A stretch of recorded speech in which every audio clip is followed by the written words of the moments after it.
Buen día para todos. Nos excusamos por el inicio un poco tardío hoy, estábamos haciendo algunos ajustes técnicos. Agradecemos nuevamente su participación en la serie de conferencias online que hemos preparado como parte del trabajo del Departamento de Educación de la Facultad de Comunicación y Ciencias Sociales de la Universidad Autónoma de Occidente en Cali, Colombia. Hoy presentamos nuestra sexta serie de conferencias para el segundo año de 2019. Quisiera agradecer como siempre el apoyo que hemos recibido del Centro de Innovación Tecnológica de nuestra universidad y el Centro de Producción de Medios, especialmente de William López, que como siempre nos ha colaborado con todo el soporte técnico. La conferencia online de hoy es titulada Aprendizaje y Desarrollo. ¿Qué nos serviría saber a los profesores desde los sistemas dinámicos? La tendremos liderada por la profesora Rebeca Puché, investigadora emérita de la Universidad del Valle en Colombia. La profesora Rebeca es psicóloga de la Universidad Nacional de Colombia, tiene un diploma de estudios avanzados de la Escuela Práctica de Altos Estudios de París y un doctorado de la Universidad de Ginebra, Suiza. Toda su carrera académica la hizo en la Universidad del Valle, en Colombia, donde entre otras cosas creó el Centro de Investigaciones en Psicología, Cognición y Cultura y el primer doctorado de psicología del país. Su área de interés es el desarrollo cognitivo y en ese campo sus trabajos sobre el pensamiento científico y el humor visual. Hoy en día, en uso de su buen retiro, ha creado una editorial digital, California Edit, sobre textos de psicología. Vamos a compartir con ustedes la página que la profesora nos ha enviado, www.california-medioedit.com. En este momento, la profesora también ha ofrecido que pueden descargar gratuitamente los ebooks que les interese del sitio y tiene también un enlace a los trabajos que ha producido. California-medioedit.com/Rebeca-medio-Puché-medio-Navarro/. Durante la transmisión les vamos a seguir compartiendo esta información. Para quienes nos acompañan a través del canal Wow Play, recuerden el enlace, está en la imagen de invitación que les enviamos. Pueden enviar sus preguntas si les van surgiendo a mi correo electrónico enarvaez@uao.edu.co. Si por alguna razón pierden la conexión, quienes nos acompañan vía streaming hoy solo deben actualizar nuevamente el enlace de Wow Play y volverán a la transmisión.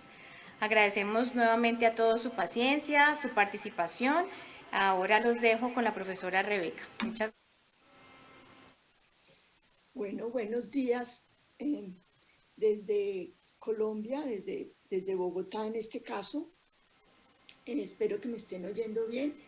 Quiero agradecer a la Universidad Autónoma de Occidente y a la Facultad de Ciencias Sociales y de Comunicación, a la colega Elizabeth Narváez y especialmente a la profesora Adriana de la Rosa, que seguramente instigó esta presentación.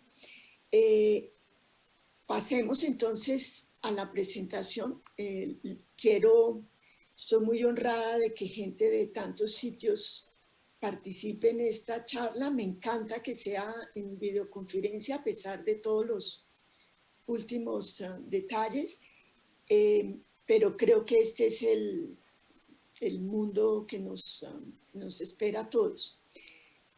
Como decía, voy a conversar sobre desarrollo, aprendizaje desde los sistemas dinámicos, tratando de ver qué es lo nuevo. Ustedes van a ver que en realidad yo no uso mucho el término aprendizaje, poco por deformación profesional. Yo prefiero, aunque es un poco más largo, hablar de el acceso al conocer, de los procesos de acceso al conocimiento. Entonces, ahí, para ponernos de acuerdo en eso, tengo aquí unas líneas de lo que son perdón, de lo que es, de los puntos que voy a a conversar. Esos puntos que voy a conversar no necesariamente lo voy a hacer en una sucesión rígida, voy a ir y venir sobre esos puntos. En ese sentido es para tenerlos en mente. Seguramente sobre algunos insistiré más, en otros menos, pero es para un poco mostrar que los procesos del conocimiento y los procesos del desarrollo estarán en mente. Quiero referirme, aunque sea tangencialmente, a las reformas educativas, porque creo que eso incumbe a parte de los participantes. En la búsqueda de alternativas es donde voy a proponer la plataforma de los sistemas dinámicos no lineales y voy a ilustrarlo con algunas experiencias que he logrado identificar. No sé si serán las más exitosas, pero creí en un momento que eran las que más les podían interesar y llamar la atención. A ver, entre los fenómenos más influyentes de los 30 años o de los 40, 50 años últimos, en ciertas áreas del conocimiento, como son las matemáticas, yo siento que la psicología del desarrollo, y me pregunto si en la educación los sistemas dinámicos forman parte de ese panorama. O sea, están ahí, curiosamente, muy poco visibles, pero hoy vamos a tratar de visualizarlos y de familiarizarnos un poco más con esos. Dentro de los sistemas dinámicos está la teoría del caos y la teoría de las catástrofes, que es un poco, dentro de la complejidad, los que más llaman la atención. Yo creo que entender los procesos psicológicos y educativos como sistemas complejos es una novedad. A ver si me explico. Creo que todo el mundo habla de que son sistemas y de que son complejos, pero creo que, por lo menos en el área de la psicología, hay una gran brecha entre lo que se dice y lo que se hace. Entonces, se dice que es un sistema, pero no se trabaja esos conceptos como si fueran un sistema. Yo soy bastante insistente en eso, en cerrar esa brecha y en tratar de ser coherentes. El otro punto que me parece fundamental son las metodologías nuevas que vienen derivadas de los sistemas dinámicos, o por lo menos en algunos casos compatibles con los sistemas dinámicos, tanto para la psicología del desarrollo o la psicología educacional como para lo que supongo yo que debe ser en la investigación educativa, como lo leía en unas revisiones que hice sobre eso. Hay un hecho que me llamó muchísimo la atención, y es que preparando esta charla encontré una cosa de la que tenía referencia anteriormente, pero creí que pasaba algún tiempo, el panorama podía haber cambiado, y es que a pesar de haber mucha investigación en educación, los porcentajes de fracaso son enormes. Según las áreas, estos porcentajes pueden variar, pero en general no es un panorama donde las cosas cambien mucho y donde la investigación tenga una influencia muy grande. Lo otro es que llama mucho la atención que la influencia o la presencia de los sistemas dinámicos no lineales no es muy grande, por no decir que es nula. Esto ocurría hace 10 años y no ha cambiado mucho el panorama al respecto, ni en psicología ni en educación. Los últimos textos que yo trabajé justamente sobre la investigación educativa desde los sistemas dinámicos, que compartiré con ustedes, manifiestan exactamente esa ausencia. Hay otro punto que referido a eso, y es que la investigación tradicional en educación no ha logrado, dice Tisoplis y Stamoulis, dos griegas que es difícil de pronunciar esos nombres, dice que la investigación tradicional no desarrolla una concepción coherente y no proporciona interpretaciones que sean satisfactorias, y que de ahí viene parte de eso. Y entre esas fallas de los sistemas educativos insisten en marcos y metodologías que no dan una explicación lineal. Hay un punto que me interesa, y es que en todas las ciencias, no solamente en las ciencias, en psicología es muy claro, creo que en educación también, los cambios son terriblemente lentos. Lerner en un handbook decía, con una metáfora que me parece muy apropiada, que los movimientos son más lentos que el desplazamiento de los glaciares. Y efectivamente uno encuentra cambios en psicología y en educación, pero luego que eso se transmita en el currículum y que se vean y que se inserten en la práctica, no ocurre con la lentitud que uno quisiera. Se dice, estos autores decían que en este campo el papel de los maestros es lo que es fundamental. Muchos textos de divulgación ilustran que en Finlandia, que ha logrado cambios enormes, ese cambio enorme lo protagonizan los profesores por muchos elementos.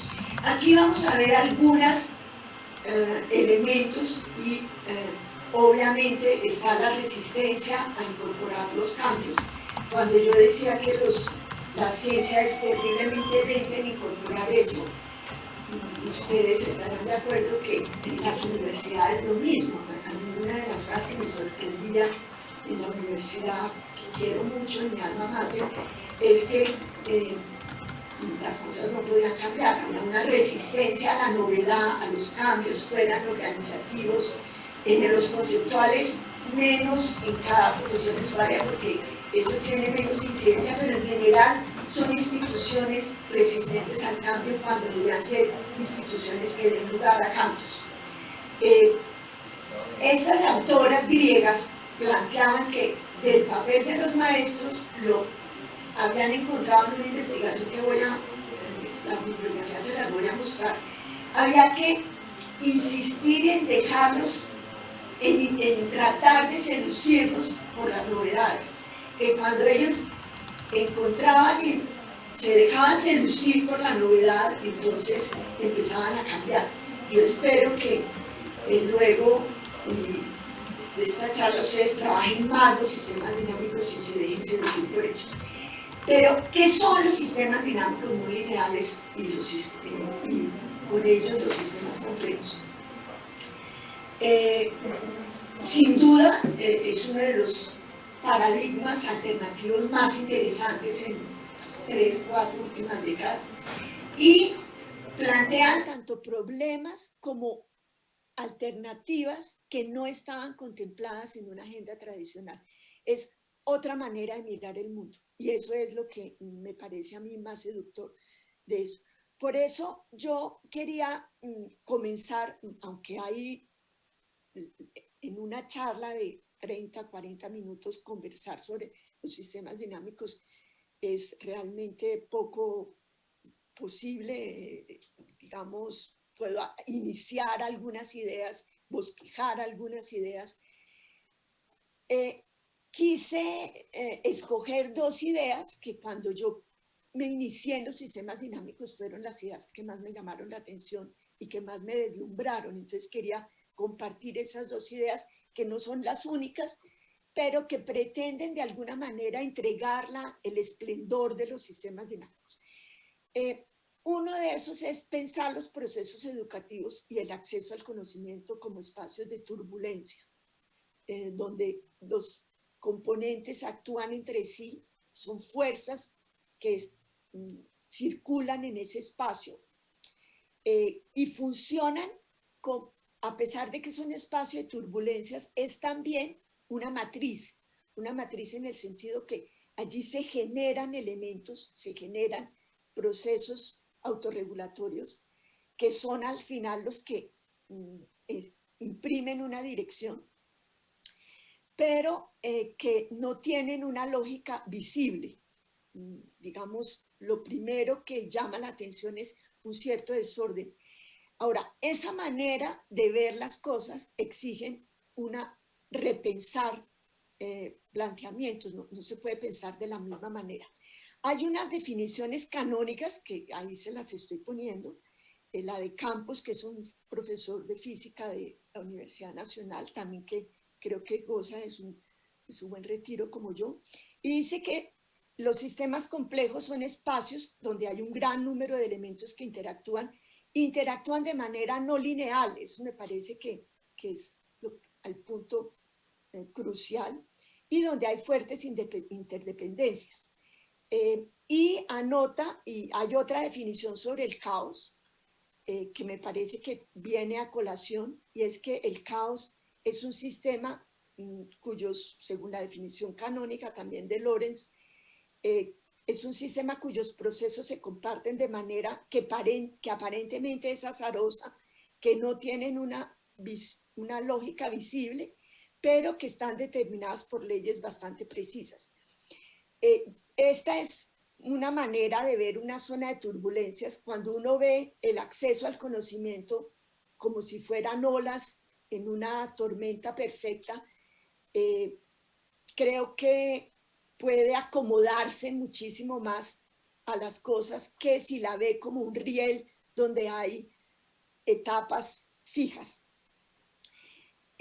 La otra idea que me pareció deslumbrante en ese momento era la no linealidad.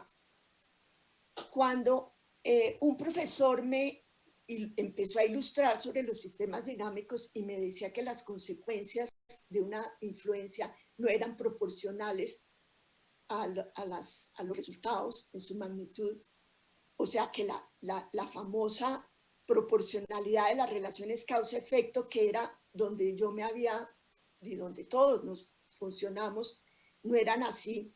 Yo quedé un poco perpleja y me pregunté, pero ¿cómo puede ser?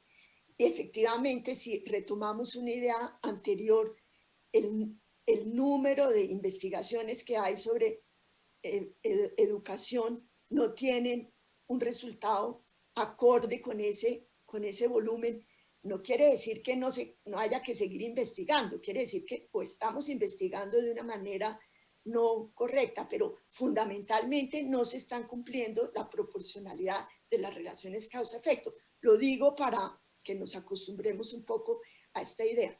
Entonces, habrá que abandonar una cierta lógica aritmética, pero no es lo único que hay que abandonar. Hay también que abandonar, hay que abandonar muchas ideas. Este es el atractor extraño de Lorenz, que todo el mundo conoce de algún momento, incluso hay películas que se llaman así, tiene la forma de una mariposa, y se alude mucho a que el aleteo de una mariposa en Singapur tiene unos efectos fundamentales en las lluvias, en el clima, en California. Esta es una manera de ampliar la idea de que no hay relaciones proporcionales y de que es un sistema en el cual algunas variaciones que pueden ser muy pequeñas llevan a posiciones muy divergentes al final. De hecho, Lorenz, que es uno de sus trabajos más, comenzó, digamos, los sistemas dinámicos aparecen con Poincaré, con la ley de los movimientos celestes en el siglo XIX, pero es Lorenz quien encuentra las 3 ecuaciones diferenciales acopladas que demuestra por qué o cómo es que el tiempo es tan poco predecible. Es cierto que el IDEAM en Colombia siempre falla, pero en algunos países, en Suiza, en Europa, hay una cierta exactitud en pronosticar el tiempo gracias a los trabajos de Lorentz, ya que es un sistema, lo manejan como un sistema dinámico no lineal. De hecho, es predecible a corto plazo, dentro de unos ciertos tiempos. En periodos más largos es más difícil de predecir.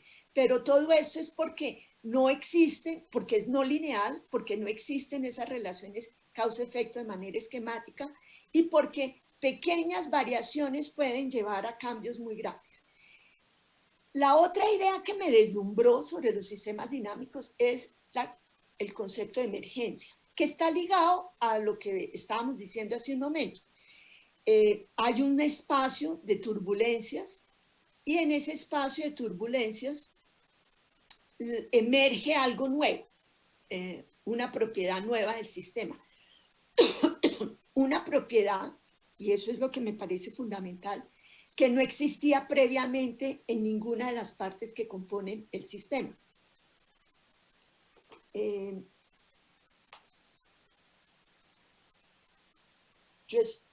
Perdón, yo estoy poniendo las diapositivas, pero creo que me están diciendo aquí que no las están viendo. Voy a ver qué pasa. Perdón. ¿No están viendo las diapositivas? ¿Me abres el micrófono, por favor? No. Perdón. Profesora, ¿ahí nos escucha? Perdón, no las había visto. Adri, Entonces, Adri. Listo. Excúsenme, eso es mi... Ahora sí las están viendo. Bueno, voy a ponerles de todo esto, lo que había que recuperar es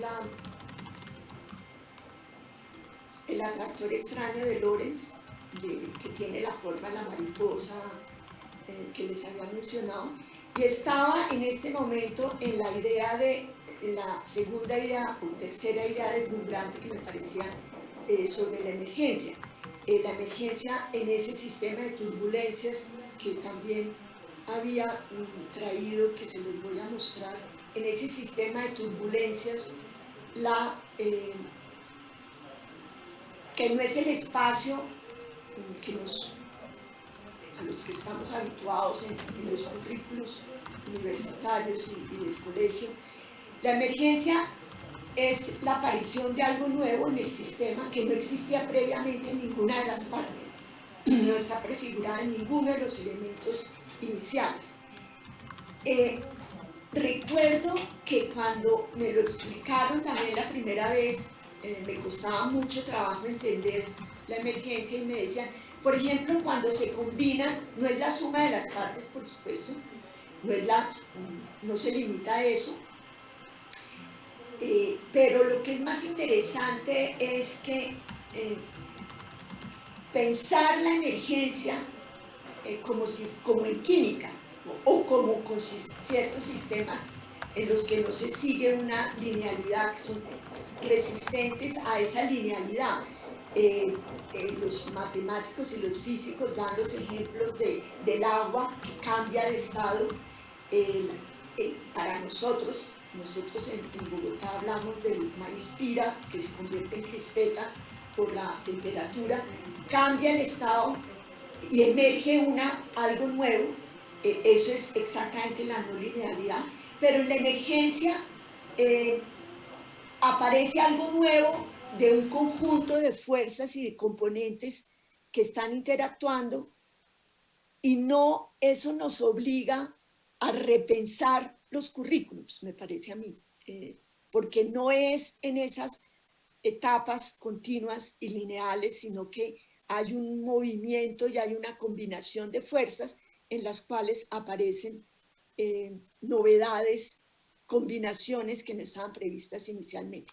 Yo tengo aquí un pequeño cuadro donde se establece la diferencia entre un cambio entendido tradicionalmente y una emergencia. En el cambio hay una secuencia, la mayor parte de las veces en etapas fijas. En la emergencia es impredecible, uno de los elementos es que es impredecible.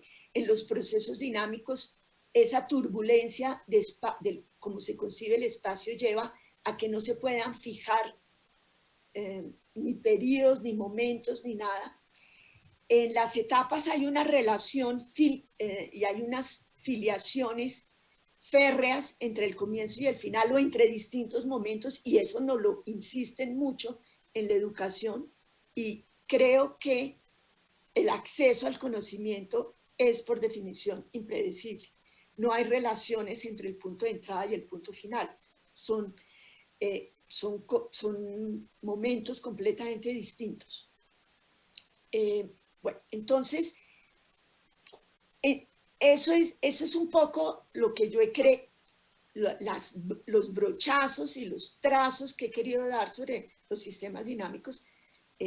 Soy consciente que es completamente insuficiente, pero voy a recalcar y a remachar algunos de esos al seguir investigando, al seguir exponiendo, perdón, y lo quiero hacer a la luz de los procesos de conocimiento del niño, que es, creo yo, lo común al trabajo del psicólogo y el maestro. Un pequeño paréntesis es que haciendo la historia en la que estoy ahora, la historia de la psicología del desarrollo en Colombia, veía que una de sus fuentes, uno de sus componentes originarios es los proyectos educativos en Colombia, que desde el siglo XIX se caracterizan por una pedagogía lancasteriana, luego pasa a una escuela activa con los trabajos de Crowley, de Dewey, etc. Y encontré extraordinariamente que esos autores, uno de los puntos fundamentales era ver cómo piensa el niño. Que no sé por qué me sorprendió, porque es que eso es el centro del proceso educativo. ¿Cómo y qué es lo que el niño piensa? ¿Cómo es que piensa el niño? ¿Cómo accede al conocimiento? En ese, para mí, pues eso ha sido la pasión de mi vida. Entonces, descompactar la mente del niño, que es descompactar la mente del adulto, descompactar la mente de muchos niños, en cierta manera. ¿Y por qué descompactar la mente? Porque la mente funciona, obviamente, de una manera silenciosa, nosotros no la vemos, tenemos que incursionar en esa mente, y para incursionar en esa mente, nosotros en psicología lo enfrentamos a un problema, en psicología del desarrollo, a que resuelva un problema, pero puede ser a resolver un texto. Yo lo hacía resolviendo una imagen de humor.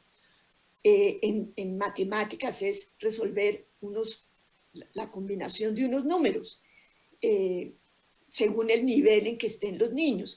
Pero son medios para poner en ejecución la capacidad racional del niño. Y lo que nosotros tenemos que hacer es ver cómo es que él piensa esos elementos, no simplemente entregarle los elementos hechos. Allí es ver esa mente en estado de turbulencia, insisto, y tratar de recuperar esa mente a partir de los comportamientos frente a un texto, frente a un problema, frente a una imagen. Es traducir esa actividad del pensamiento en mi concepto, en forma de acciones, y luego en forma de trayectorias de esas acciones. Aquí traje simplemente un conjunto de distintas situaciones que trabajamos a lo largo de los años con los niños para ilustrar eso, pero yo no me voy a meter puntualmente en cada uno de esos elementos porque pues, no sería el caso, y quiero más bien trabajar lo del humor. Muné, que es un libro que yo recomiendo mucho de él, que pueden bajar, de hecho, lo tenemos en California Edit, que se llama Perfecto e Imperfecto. Es una introducción a los sistemas dinámicos absolutamente sublime, clara, nítida. Y él decía que el humor es un sistema complejo por excelencia, es un sistema no lineal por excelencia. Emerge en escenarios de interacción. ¿Me están diciendo algo? Emerge en situaciones de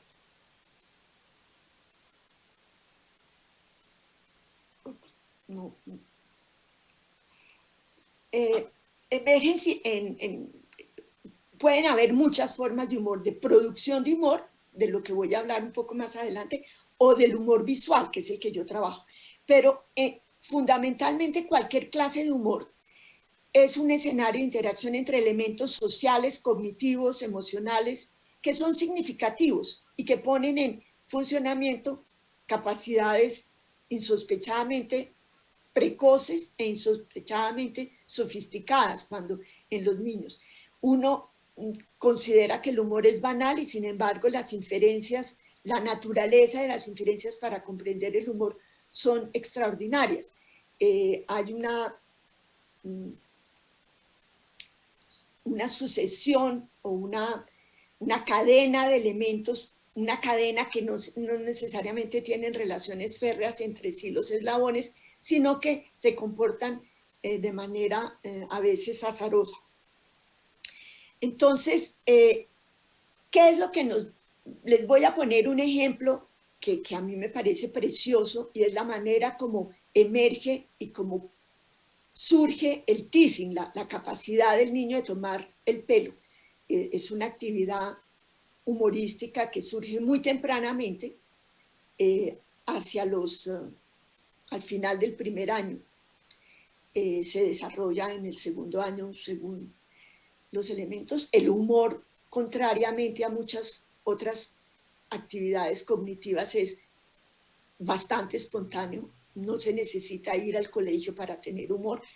Puede necesitarse para cultivar ciertas clases de humor y uno puede utilizar eso, pero fundamentalmente eso es una de las cosas extraordinarias. Todos los niños son compatibles con el humor. Hay una armonía extraordinaria entre el humor y ellos, porque es un espacio entre el juego, la broma y el disfrute, y eso nos permite ver una actividad mental, emocional y cultural.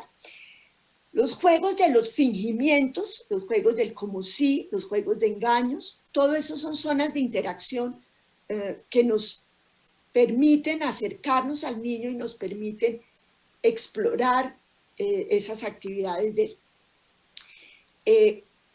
En los juegos, les voy a mostrar aquí los componentes de la conducta de tomar el pelo, donde está lo lúdico, lo mental, lo comunicativo. En lo comunicativo está la complicidad, en el surgimiento y en la emergencia de la capacidad de tomar el pelo hay una complicidad, como todas las complicidades tácitas, y hay una recursividad. Yo sé que tú sabes que yo sé. Sin eso no funciona el tomar el pelo. Y sin embargo, y yo sé que tú sabes, esos son bucles mentales que nosotros los psicólogos llamamos recursivos, que son bastante sofisticados en un niño de finales del primer año o un niño del segundo año. Y la cantidad de juegos que se hacen con base en ese yo sé lo que tú crees, yo sé lo que tú sientes y tú sabes lo que yo siento y como tú sabes lo que yo siento, entonces yo voy a hacerte un juego y así se va sucediendo ese tipo de situaciones donde emerge el humor y emerge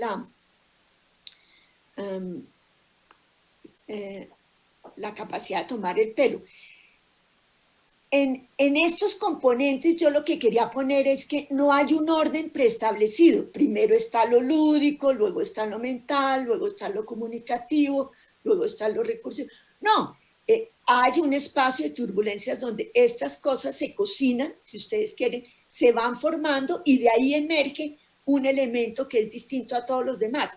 Cuando yo decía que el punto final, el producto, no tiene que ver con los componentes en los cuales está compuesto el espacio,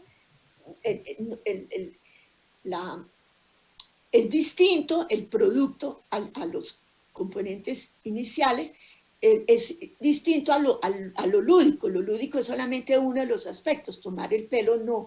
Entonces creo que de esa manera se entiende que es distinto y se entiende que no hay un orden preestablecido donde uno al principio juega, luego se comunica, luego hace actividades mentales, luego... No, todo esto va combinándose, son componentes, son dimensiones que se van combinando entre sí hasta dar por resultado el producto final, que es en este caso la conducta de tomar el pelo.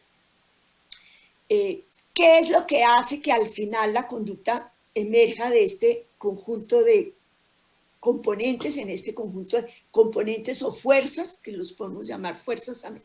Pues creemos que son los sistemas autorregulatorios, que son aún más difíciles de visualizar que los propios componentes que se establecían. Pero el resultado sigue siendo la conjunción que hay y el disfrute que hay en ese espacio.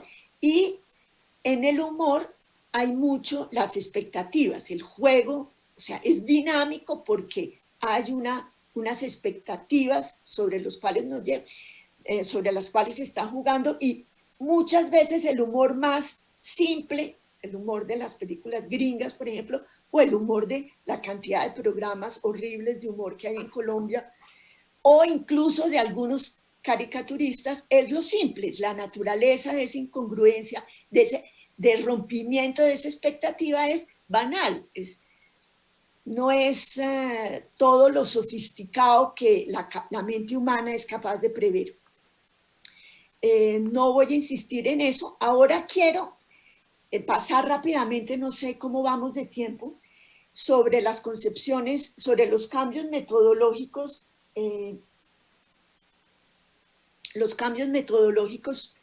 que derivan de los cambios teóricos. Si nosotros pensamos en emergencia, en no linealidad, en autorregulatorios, en sistemas complejos, no podemos seguir aplicando la misma metodología que teníamos antes. En psicología, por ejemplo, ANOVAs, regresiones simples, análisis factorial. No, digamos, es una metodología, es una estadística lineal que no responde a la complejidad de los procesos que estamos buscando. Se necesita entonces una búsqueda. Yo diría que hay ciertas metodologías que son acordes con los sistemas dinámicos y otras que derivan directamente de los sistemas dinámicos. Por ejemplo, quisiera que me dijeran cuánto tiempo nos queda aún para ver el ritmo que le imprimo a esta parte. Son las 9:05 en mi reloj. No sé cuánto tiempo más tengamos. Bueno,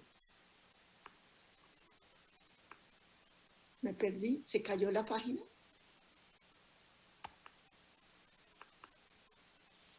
¿Aló? ¿Estamos? ¿Seguimos conectados? Sí,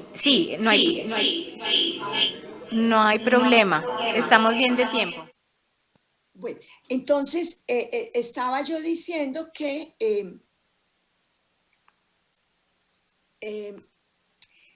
para hablar de las metodologías y de esas nuevas metodologías que se requieren, mi costumbre es ir a los hechos, traer algunas experiencias y a partir de ellas volver a la metodología, porque me parece que es un poco más sencillo. Aquí hay 3 intentos de resolución. Y tal vez antes de eso voy a decir una cosa, y me perdonan el desorden.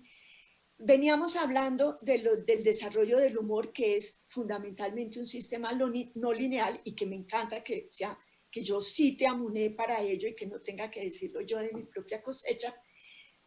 Pero lo que yo encontré en mi trabajo, después de 20, 30 años de investigaciones, era que las operaciones, la actividad cognitiva que estaba comprometida en la resolución de un humor visual, de un chiste visual, eran las mismas operaciones que estaban comprometidas en la construcción de lo que nosotros llamamos el razonamiento científico.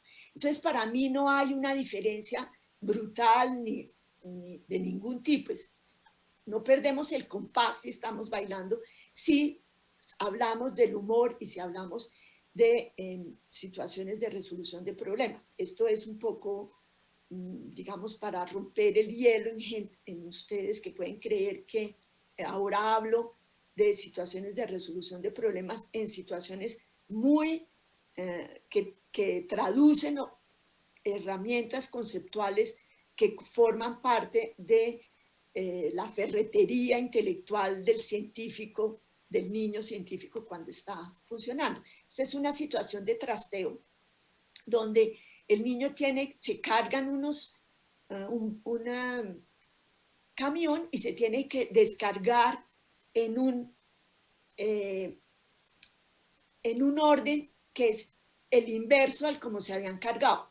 Esto es lo que los psicólogos presuntuosamente llamamos planificación, y que es una herramienta conceptual, es una capacidad conceptual muy, digamos, esquiva. No es sino que veamos los colombianos cómo funcionamos para que veamos que la planificación no forma parte de nuestro, digamos, de nuestro inventario conceptual. Eso nos falta ejercitarnos mucho en eso. Lo que les quiero mostrar aquí son 5 niños que resuelven una misma tarea, tratan de resolver en 5 intentos. Y aquí quiero mostrarles cómo, a excepción de Darío, que viene desde 1, salta y mantiene arriba, los otros 5 niños muestran unos intentos fluctuantes, por decirlo así, irregulares, variables, decimos los psicólogos, en todos los intentos. Lo interesante en esto, y no los voy a aburrir mucho con esto, es que al mostrarles 5 tareas distintas, en 5 áreas distintas, puede ser de planificación, puede ser de inferencias, puede ser de clasificación, siempre vamos a encontrar que el desarrollo de los distintos, el desarrollo temporal del niño muestra una irregularidad enorme, muestra una no linealidad, muestra una impredecibilidad, no es predecible cómo el niño va a funcionar. Esto nos lleva a ver unos problemas de método que me parecen interesantes. Piaget, en el año, no mucho antes del 90, Piaget muere en el 80, pero la edición es del 99, del 90, pero dijo mucho tiempo antes, mucho tiempo antes, dijo: una observación correctamente realizada supera todas las estadísticas. Piaget fue una de las personas que se enfrentó a toda la producción y a toda la psicología gringa que proponía estandarizaciones, que proponía, digamos, el gran número de sujetos para definir algo. Piaget, que participó en los trabajos de Binet, que hizo el test de Binet, que después se llamó Binet-Stanford, test que no comenzó como un test de inteligencia, sino como una herramienta para explorar lo que pensaban los niños, las dificultades que tenían, y a partir de esas dificultades encontrar soluciones. O sea, el mismo punto lancasteriano, el mismo punto de la psicología cognitiva hoy en día, cómo es que piensa el niño para trabajar con él. Entonces, en ese contexto, Piaget dice: una observación correcta es mejor que todas las estadísticas. De ahí, de esa observación correcta, surge en mi concepto el método microgenético. Hay gente que le encuentra otras fuentes, en Vygotsky, en Baldwin, en qué sé yo, pero yo asumo la herencia de donde me formé. Entonces, el método microgenético es una mirada detallada y amplificadora, no proviene de los sistemas dinámicos, eso es claro. El método microgenético tiene más un origen ideográfico, indicial, donde hay un zoom sobre los niños, se le proponen al niño, y aquí lo vemos, y aquí lo voy a volver a identificar. Aquí hay otro, niños de 3 años en una situación de inferencia que es frente a un tablero donde hay una especie de dónde está Memo, alguna cosa así, y donde hay 5 niños y volvemos a encontrar las mismas fluctuaciones, algunos llegan a un alto nivel, otros no, pero lo que aquí encontramos es una mirada amplificadora sobre el comportamiento de cada uno de estos niños en sus itinerarios. Entonces, observaciones en ventanas de tiempo, y eso es lo que llamamos nosotros observaciones intensivas. Y en esto, lo que nosotros buscamos aquí es los psicólogos, y me imagino que los educadores con de muchas más veras, es cómo es que ocurre el cambio, en qué momento es que el niño entiende. Y si no eso, y yo puedo mostrar curvas matemáticas modelizadas de cómo ocurre el cambio, aquí lo que estamos viendo es que el cambio es fluctuante, y eso es lo que nos interesa. Aquí hay distintas cosas técnicas sobre los sistemas, sobre el método microgenético, la fuente del cambio, los eventos en que se establece el cambio, la ruta del cambio, la tasa del cambio, o sea, el número de cambios que se produce, la amplitud. ¿Qué es la amplitud? El hecho de que aquí se vaya de 1 a 9 en la puntuación que nosotros hacemos. La tasa es el número de variaciones que se encuentren. Son asuntos técnicos, y la variabilidad finalmente es que uno puede ver entre los sujetos los variables, o un sujeto respecto a sí mismo, no solamente con respecto a los demás, sino con respecto a sí mismo. Bueno, el método microgenético, que insisto, no proviene de los sistemas dinámicos, se conjuga con métodos que se llaman de series de tiempo, que sí vienen de una concepción más de sistemas dinámicos. Digamos, una de las diferenciaciones fundamentales es que para ellos ocurre en tiempo real, se registran en un computador, se pueden modelizar y exigen un mayor número de pasaciones, que nosotros llamamos de ventanas de observación, para decirlo en términos un poco más claros, porque los psicólogos usamos siempre términos que complican las cosas. Aquí tenemos en series de tiempo, aquí hay 8 ventanas de tiempo, 80 o más ventanas de tiempo. Tenemos unos límites máximos y unos límites mínimos, y por eso esta técnica se llama de mínimos y máximos. Y tenemos, las azules son las actividades del niño, las fucsias son los máximos y las amarillas son los mínimos. Entonces eso arroja una banda que nosotros vemos que inicialmente es una banda ancha, se vuelve angosta, y una de las cosas interesantes, el hecho de que sea más ancha quiere decir que hay más variaciones, el hecho de que se haga más angosta, hay menos variaciones, al final hay menos variaciones, como si el niño accediera ya a un umbral donde las fronteras para llegar al conocimiento son menores.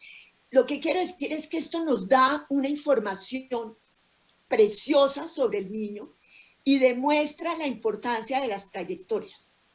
Nosotros estamos acostumbrados a ver los niños o a evaluarlos en un solo momento, y la trayectoria niega esa única mirada, por decirlo así. Entonces nosotros vemos que muestran avances y retrocesos. No hay dos trayectorias iguales, ni entre el mismo niño las mismas veces, ni entre niños entre sí, o sea, interniños. Y todo esto nos muestra la complejidad del acceso al conocimiento. Pero entonces, ¿qué es lo que estos estudios muy brevemente aportan para la educación? Y ahí vamos a los procesos del conocimiento, que es lo que a nosotros nos interesa.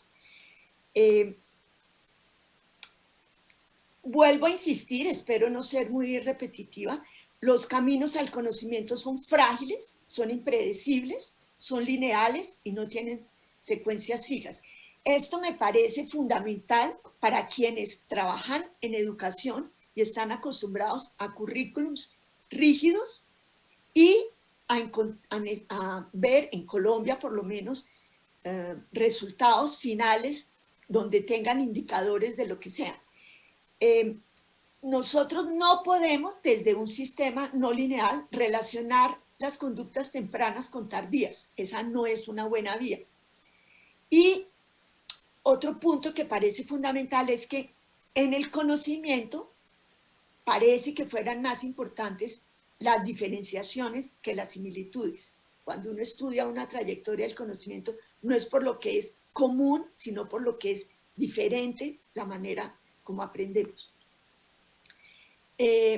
Entonces, el conocimiento, en otros términos, no responde a curvas monótonas crecientes, o sea, no es acumulativo y creciente,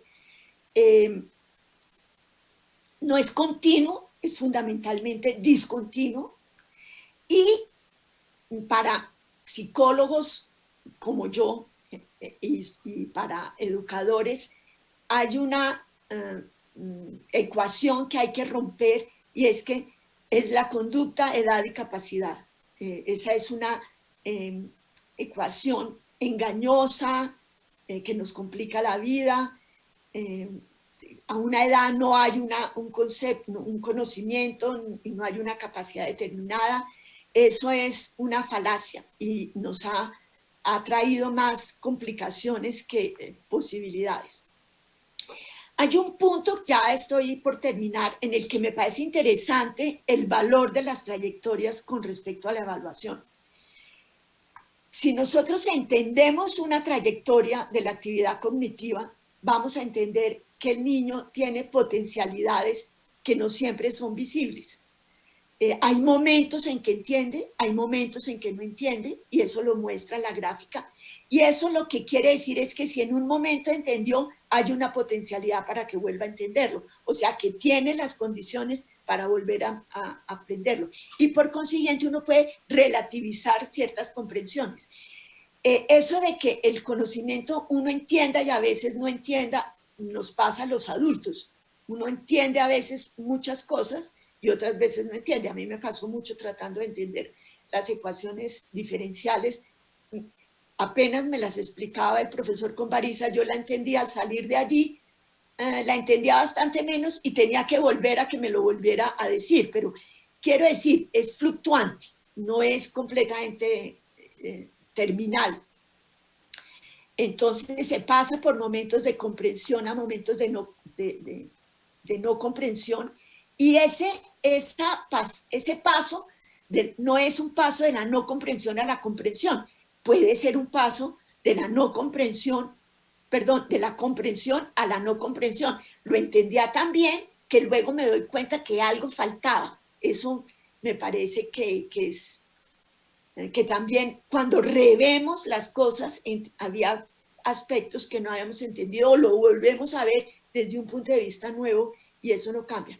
Eso también abre el punto para lo que nosotros llamamos, o los psicólogos vygotskianos llaman, la zona de desarrollo próximo, donde el educador tiene tanto que ver para hacer los andamiajes para contribuir al conocimiento del niño. Entonces, con respecto a la evaluación, me parece que fundamentalmente relativicemos el valor de la evaluación, porque eso no nos conduce a muchas partes. Estas conclusiones, algunas las he dicho ya, no es una sucesión rígida de etapas, no hay relación entre el punto inicial y el punto final, pero hay un punto que tal vez no he mencionado y que me parece importante, es que no hay ni comienzos absolutos ni finales definitivos. Eso es, todo el mundo lo dice, tal vez, y no lo aplicamos, pero el niño llega con un acumulado que va a reorganizar a lo largo de todo el tiempo y sale, pero lo que sale no es definitivo. No, hoy en día yo misma me doy cuenta, desafortunadamente, que nada es definitivo y que no hay muchos procesos finales. Yo concluiría diciendo que a lo largo de toda mi pasión por el conocimiento, y por el niño que conoce y que quiere conocer, sigo creyendo que lo que más nos motiva y el motor de todo esto es que pensar lo nuevo, y eso creo que lo decía Peirce, que es el mentor de alguna manera, abuelo, como decían, de la profesora Adriana de la Rosa. Peirce decía que pensar lo nuevo es la más sorprendente de todas las maravillas del universo. Y efectivamente, querer pensar algo nuevo es extraordinario, pero al mismo tiempo es de las cosas más difíciles. Deshacerse de lo sabido para acceder a lo nuevo, a un nuevo universo conceptual, es de lo más difícil. Yo he pasado varias veces por eso y doy fe que eso es muy complicado. No pensamos en etapas, terminar con esa concepción en etapas o de que hay una etapa superior es de las cosas que más trabajo me costó. Exige romper moldes, exige arriesgarse, exige buscar otros métodos más, a veces intuitivos, a veces más sólidos, pero es una lucha interior sumamente grande. Esta es alguna de la bibliografía en sistemas dinámicos. Esta es una bibliografía un poco más nueva en educación desde los sistemas dinámicos. Traté de que fuera un poco más reciente. No son tanto sobre procesos de conocimiento, sino sobre procesos educativos en general. Por ejemplo, este de Guevara es un estudio de muy a largo término en Nicaragua, que me parece extraordinario que aplicara sistemas dinámicos. Obviamente no está trabajando en Nicaragua, no obviamente, pero digamos, no está trabajando en Nicaragua, sino en Estados Unidos.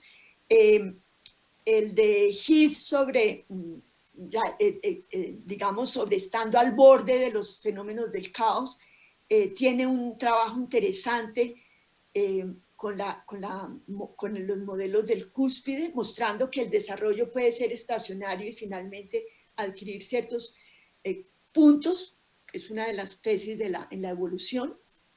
Los trabajos de Koopman, mostrando que la educación es un sistema complejo, y los trabajos de estas dos griegas sobre repensar las reformas educativas como un sistema complejo. Nuevamente, como decía Elizabeth, aquí pueden ver nuestra página, el correo mío, la página mía, yo estoy en Twitter, California también está en Twitter.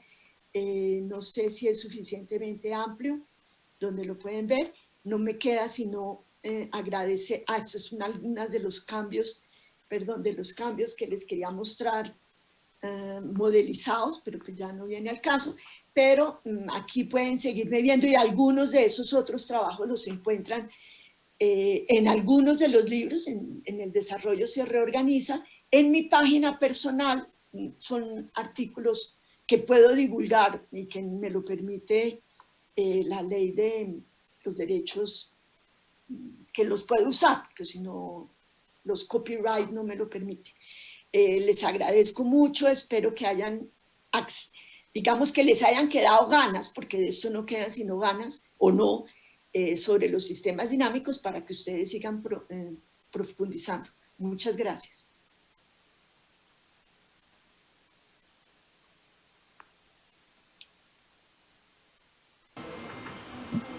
Creo que espero las preguntas.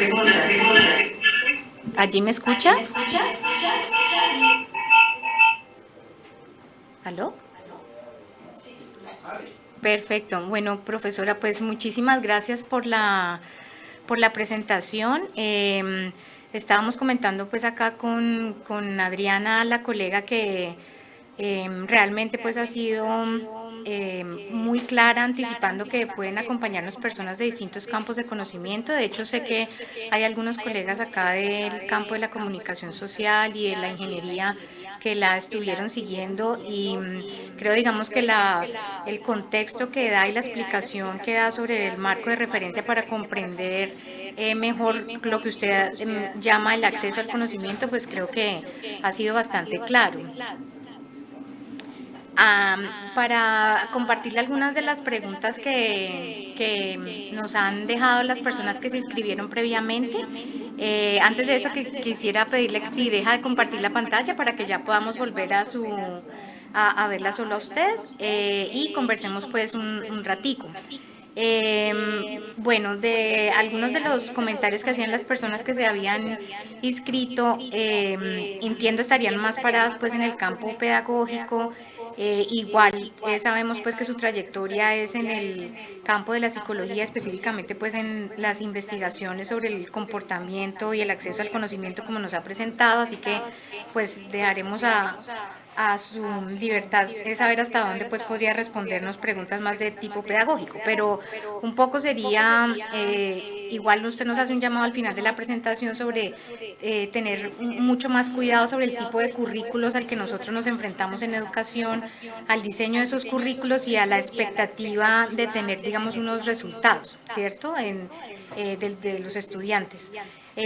Digamos, de lo que usted ha trabajado, de lo que nos presenta hoy, y ya moviéndonos un poco más al campo pedagógico, existirían algunas derivaciones sobre lo que los profesores deberían hacer en aula o el tipo de, digamos, procesos de evaluación o de trabajo pedagógico específico sobre cómo inciden pues en los procesos de acceso al conocimiento. Esa sería como una de las preguntas.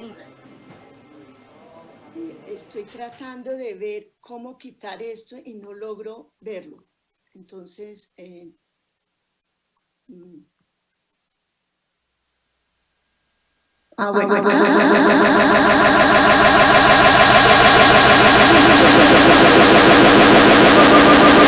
Escuela o al aula de clase.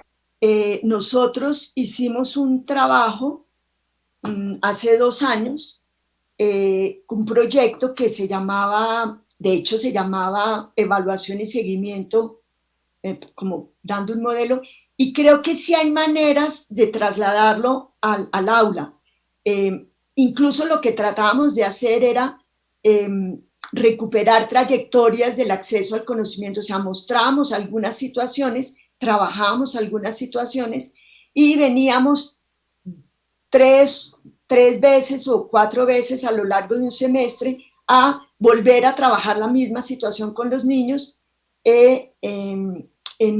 y filmándolo, grabándolo. Con esto, no necesariamente con un solo niño, yo puedo trabajar con 4 o 5 niños en una situación y tratar de ver cómo resuelven los niños esa situación. Yo, en Brasil hay una universidad, creo que es en Campinas, donde todo el currículum está hecho en base a solución de problemas. Y yo creo que es que tenemos que, incluso yo creo que aquí en algunos colegios, en el Campo Alegre, aquí en Bogotá, o sea, los maestros se pueden crear en su currículum situaciones, los famosos PEI, los famosos proyectos educativos, pueden ser situaciones que permitan no hacer el PEI, sino ver cómo los niños hacen el PEI. Digamos, ese es el cambio de target que yo diría. Lo que está detrás del PEI no es el PEI, sino la manera como el niño construye sus representaciones, sus conocimientos, sus actividades sobre eso, y uno podría tomar nota o filmar, recuperar algunos momentos de ese PEI o volver a los momentos originales, pero creo que curiosamente el PEI sí permitiría trasladar muchas de estas ideas al aula de clase y trabajar con los niños de esa manera. Sí, lo que queremos es saber cómo es que el niño piensa. Es que yo creo que eso que es completamente evidente y banal, eso ha desaparecido en muchas de las escuelas colombianas, o por lo menos en algunas, más que algunas de las que yo he podido conocer. Pero sí, el objetivo sigue siendo cómo piensa el niño o cómo piensa el universitario en su aula de clase. ¿Cómo es que él piensa? ¿Cómo es que razona? Eso es una... esa es la pregunta que en mi concepto transforma nuestro quehacer. No sé si he respondido al punto.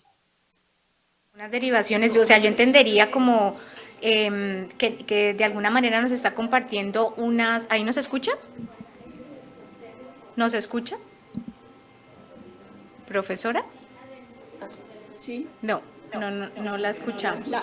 ¿Sí? La ¿Ahí nos estoy escucha? oyendo yo. Es que no la escuchamos acá. ¿Ya? Por favor, nos habla para confirmar si nos escucha. Sí, sí, Ah, pero perfecto. la respuesta se oyó. Sí, la respuesta se oyó. Estaba comentando que un poco como la intervención pues que hace con su respuesta sería sugerir también caminos que tenemos los profesores para hacer, digamos, registros sistemáticos de los efectos de nuestras intervenciones, ¿cierto? Es un poco pues como el trabajo que usted nos refiere. Y claro, eso trae unas implicaciones en los tiempos también en los tiempos en los que son concebidas las acciones de la docencia, ¿no? O sea, ¿cuántos cursos tiene usted? ¿Cuántos estudiantes tiene asignados? ¿En cuánto, digamos, cuánto se le pide que usted asuma una práctica reflexiva sobre lo que hace? Digamos, eso trae unos efectos, pues, en esas decisiones también. Quisiera preguntarle también, digamos, qué tanto todos estos enfoques que usted dice, de todas formas, no han permeado la educación lo suficiente. No escuchamos, no escucha. ¿Sí? Ahí nos oye, ¿cierto? Yo le estoy oyendo. Perfecto. Decía usted al inicio de la charla que la educación, digamos, va muy lento, ¿cierto? Y efectivamente parte de ese ritmo tan específico que tiene la educación es que todas estas teorías que han surgido en otros campos y que nos ayudan a entender más el cambio humano no transitan tan rápidamente al campo de la educación. Específicamente, digamos, en todos sus años de investigación, ¿qué tanto estos modelos entran a nutrir algo las evaluaciones masivas, los que son cada vez, digamos, más comunes en educación y que sí están pensadas más desde modelos lineales, acumulativos, de resultado único, ¿sí? Y toda la invitación de su conferencia hoy es, al contrario, pensar el caos, la turbulencia, los resultados no absolutos. No sé si también podría aportarnos algo ahí, al menos desde el campo de la psicología, qué tanto han entrado pues en discusión y en aporte al campo de la evaluación masiva en educación o evaluación estandarizada. Digamos, voy a retomar una cosa que usted decía antes. Yo estoy de acuerdo que esto hace que en la pregunta anterior, nosotros podemos filmar muchos de estos space con los mismos niños. O sea, no tenemos que nosotros hacer todo el trabajo. O sea, involucrarlos a ellos como sujetos metateóricos de su propio proceso. Y creo que eso es, digamos, monitorear la manera como nosotros conocemos lo que nosotros llamamos procesos meta. Eso es, si nosotros le entregamos eso al niño desde los 3 años, desde los 4 años, una reflexión sobre sus propios, sobre sus acciones, sobre su manera de pensar y de ver, creo que hemos ganado ya allí muchísimo. Bueno, eso por una parte. Con respecto a las respuestas masivas, yo creo que uno puede hacer las evaluaciones masivas siempre y cuando uno tenga un registro de que los niños, digamos, tuvieron un itinerario que permite, y lo voy a decir en términos bastante rupestres, salvaron el semestre. O sea, hay actividades, pero fundamentalmente, por ejemplo, yo siento que Piaget tardó en llegar a la educación y cuando llegó de la peor manera, llegó con las etapas, con la relación esa rígida entre el concepto y la edad, y ese no es el Piaget que yo conocí, que yo estudié. El Piaget que yo conocí era donde el desarrollo era por la actividad, la abstracción reflexiva, la abstracción simple, era por el desarrollo no era lineal, sino que era no circular, sino... Bueno, entonces, creo que nosotros somos los que estamos también con ciertas estructuras y esquemas que hacen que queramos simplificar las cosas en lugar de aceptar la complejidad de las cosas. Mounet decía mucho, y yo recomiendo mucho el libro de él, hay que no asustarnos ante la complejidad y tratar y no ser nosotros los simples. Yo creo que hay un trabajo de reeducación nuestra y yo creo que los sistemas dinámicos juegan un papel esencial en esto. Yo cuando empezamos a diseñar el doctorado, hay una cita de Whitehead que dice que los doctorados tienen que cambiarle la mentalidad a la gente. Si no le cambian la mentalidad, no es un doctorado. Yo en este momento creo que tengo una visión bastante crítica sobre los doctorados colombianos, pero yo no creo que se necesite un doctorado.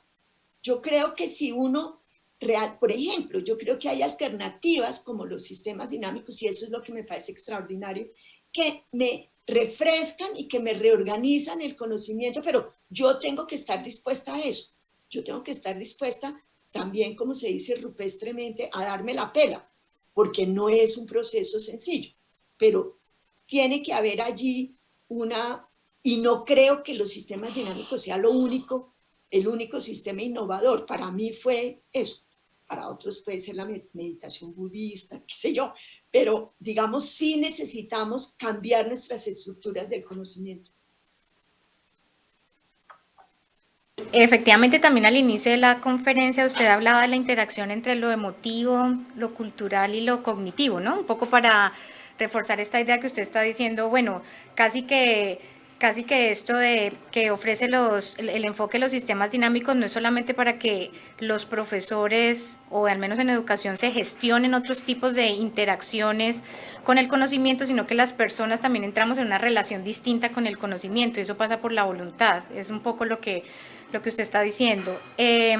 Una de las preguntas que sugerían las personas interesadas tenía que ver más con el lenguaje científico. No sé si en alguno de los trabajos que nos referenció anteriormente o que usted conoce, estarían, digamos, estos enfoques de sistemas dinámicos aportando algunos elementos a bueno, usted nos ha hecho un llamado que no habla tanto del aprendizaje, sino el acceso al conocimiento. En educación, la pregunta sería más sobre la enseñanza del lenguaje científico o el aprendizaje del lenguaje científico. No sé si allí podría aportarnos algo.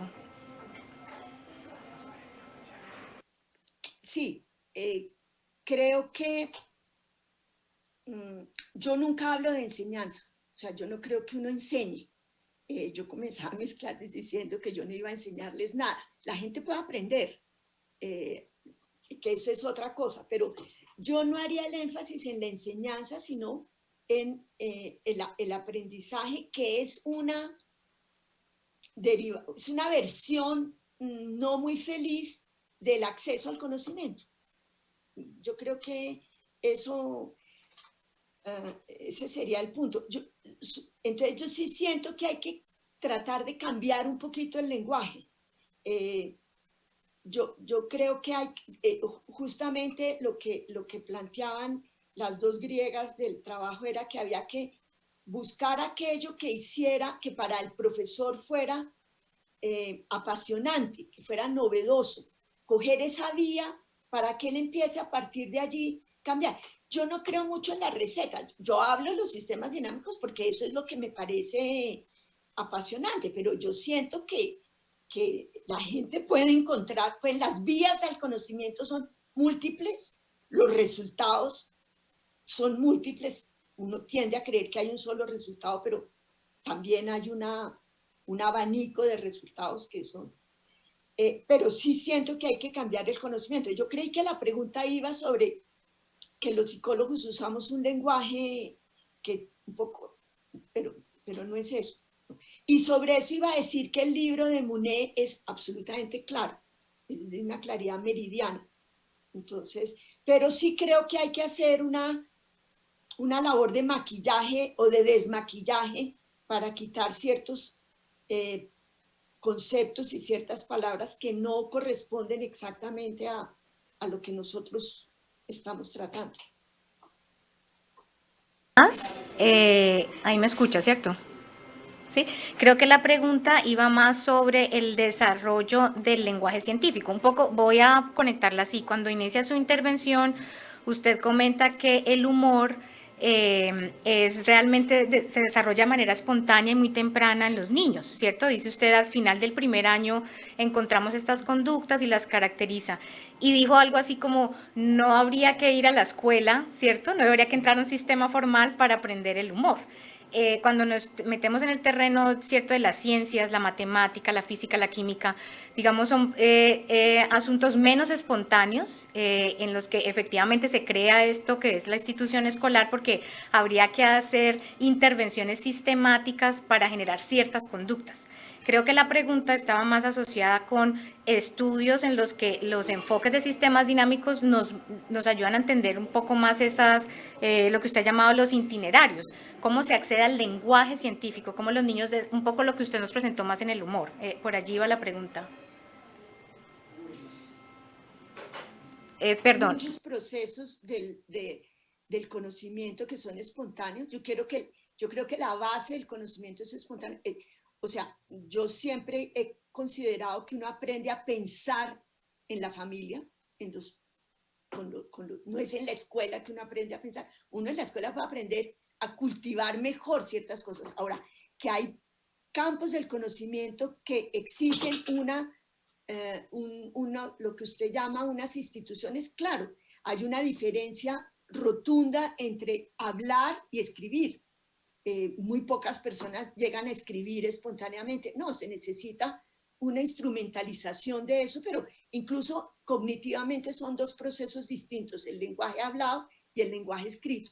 Hay unos que nunca aprendemos a escribir bien, ni tampoco a hablar bien, pero digamos son procesos que son distintos. La matemática, salvo, no recuerdo el nombre de un hindú que fue capaz de llegar a una cierta complejización y resolución de ciertas ecuaciones.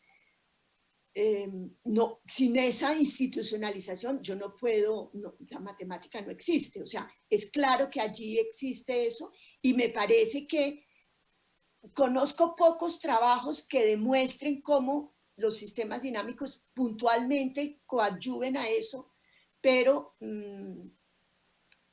creo que porque es más una plataforma, los sistemas dinámicos, que un conjunto de reglas puntuales sobre las cuales trabajar.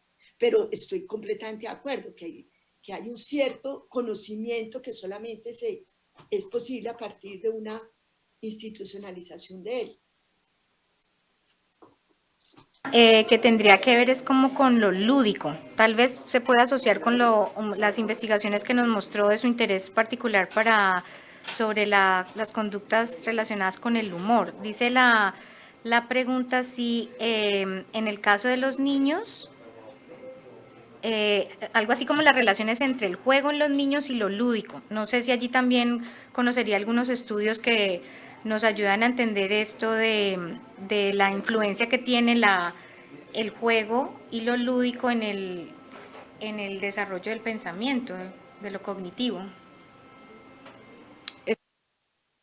Trabajos absolutamente excelentes y creo que es un trabajo viejo, creo que es de 1900, no sé la fecha, pero creo que es de la década del 90, de Adolfo Perinat, que se llama Prolegómenos sobre el juego, que es lo más extraordinario que yo he leído. Los académicos queremos siempre, y yo, siguiendo esa deformación, traté de poner las últimas investigaciones, pero ese es un texto viejo y creo que no ha sido superado, de los prolegómenos, y de hecho yo he trabajado con él porque tiene intuiciones ahí, relaciones con el humor que me parecen extraordinarias. Puedo mandar la referencia, posteriormente se la mando. Y creo que Adriana la puede tener, pero igual yo se la mando, la tengo a la mano.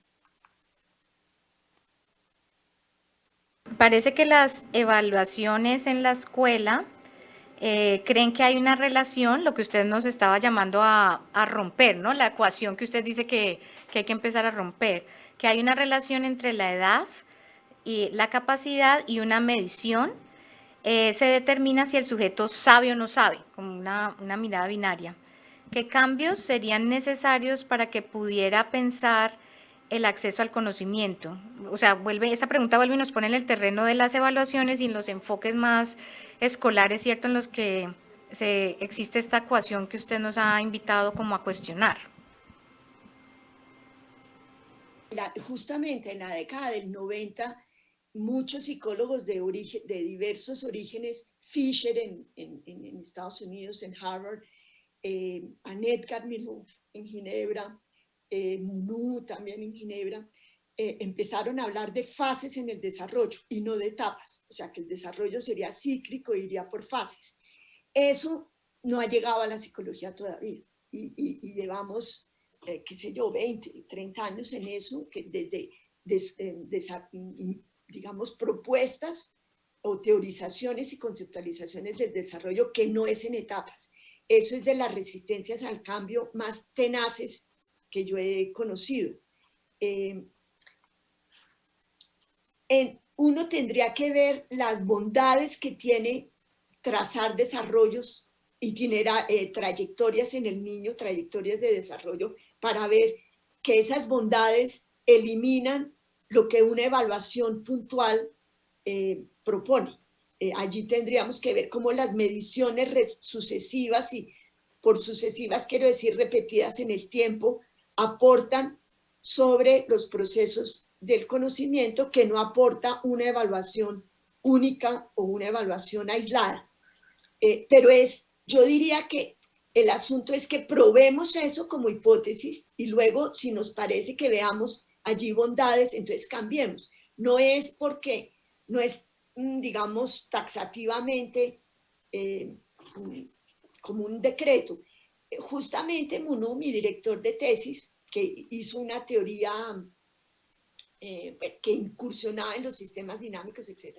Entonces, éramos 2 o 3 muy resistentes al cambio y nos dijo, bueno, prueben esta hipótesis un mes, a ver si les funciona. Y si no, pues entonces hablamos dentro de un mes. Yo creo que eso hace que nosotros accedamos al conocimiento de otra manera. O sea, no es provisional, no es el decreto, no es la ley, no es que toca, sino que, bueno, abrámonos y veamos esto como hipótesis y veamos a ver si sí funciona o no funciona y dejémonos seducir por las novedades que eso nos muestra. No le estoy oyendo. ¿Allí? ¿Allí me escucha? ¿Allí me escucha?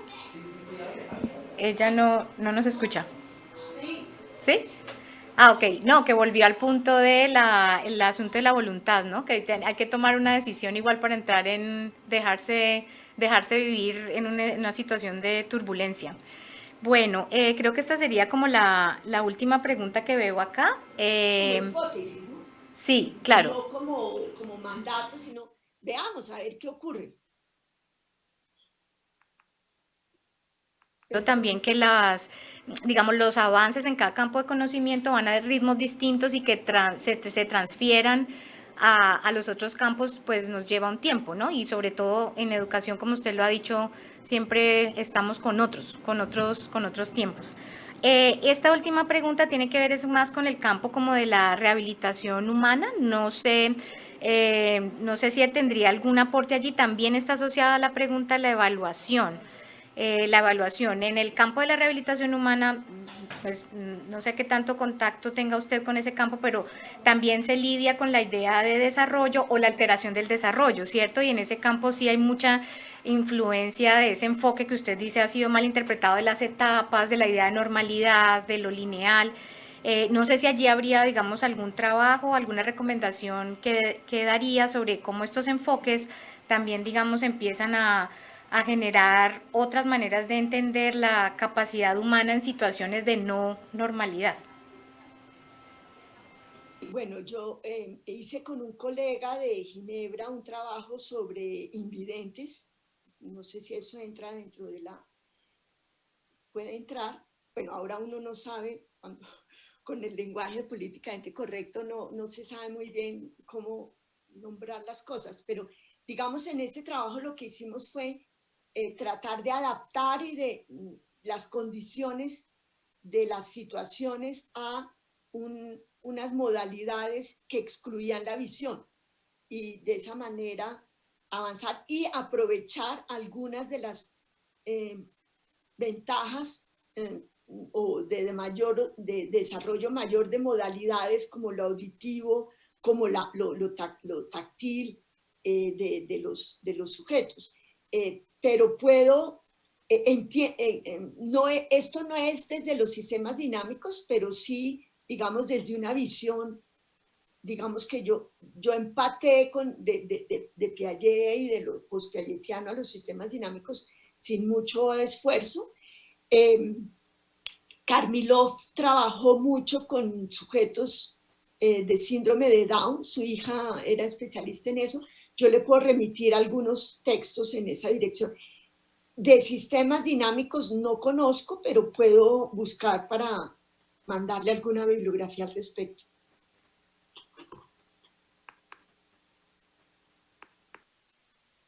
¿Ahí me escucha? ¿Sí? ¿Profesora? No. Ok. Bueno, no queremos ya darle un cierre pues al espacio. Le agradecemos muchísimo pues su intervención. Creo que definitivamente, como dije al principio, a usted, digamos, convocado en toda la presentación personas que venimos de distintos campos y nos ha, digamos, ilustrado o como nos ha dicho, nos ha permitido empezar a pensar y a ver si nos dejamos seducir por lo que nos podría contribuir este enfoque en distintas áreas, especialmente aquellos que estamos en la docencia, en distintos campos de conocimiento. Pues no queda más que agradecerle nuevamente, ha sido realmente un placer tenerla y muchísimas gracias. Muchísimas gracias a ustedes y espero que descarguen muchos libros y que sigan por esta senda de los sistemas dinámicos. Muchas gracias por la hospitalidad de ustedes. Hasta luego. Agradecemos a todos por habernos acompañado. Nos vemos más o menos dentro de un mes con otra invitada del campo de la psicología que se va a ubicar más en el campo de las ciencias, el aprendizaje en las ciencias, la profesora Solange Ochoa de la Universidad Javeriana de Cali, y nos encontraremos ahí de nuevo. Muchísimas gracias.